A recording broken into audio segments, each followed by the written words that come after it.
I'm going to show you how to install Samsung Drive. There will be a download link in the description. You need to extract this file. Extract. Here is the folder. Open the folder. Open the second folder. Here is the main application. Right click and run as administrator. Click on next. After going through this, click on next.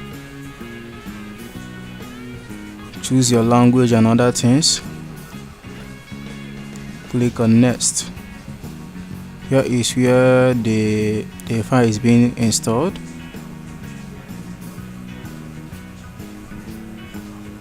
Allow it to install.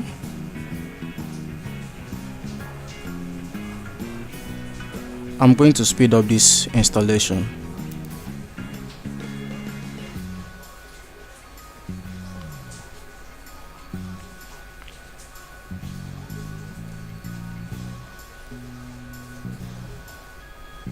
Yeah, it's done. Click on finish. Yeah, and don't forget to subscribe to our YouTube channel. Bye.